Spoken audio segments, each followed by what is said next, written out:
So ayan guys, magandang hapon sa inyong lahat, lalong-lalo na sa solid supporters natin diyan, sa mga followers, sa mga sumusuporta sa mga video ko. So ayan, maraming salamat sa inyo. So bago ang lahat, gusto ko mulang batiin ang mga teachers natin diyan ng happy Teachers Day. Ayan, sa mga teacher na sobrang sisipag sa pang-araw-araw, lalo na sa pagtuturo ng mga bata. Ayan, sobrang saludo ako sa inyo dahil nagagampanan nyo kahit sobrang hirap ng pagtuturo at sa pagising sa umaga ay napakasipag nyo talaga.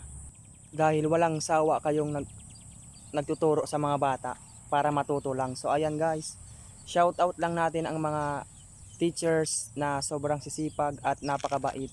So ayan guys, kaya sa mga ganyan, tulungan natin din ang mga guro natin dahil alam kong nahihirapan din sila sa kanilang mga ginagawa. So ayan, again, happy Teachers Day sa mga guro. Shout out sa inyo at maraming salamat sa lahat ng pagtuturo at sa pag-aaruga bilang pangalawang magulang sa eskwelahan. So ayan guys, tularan natin ang mga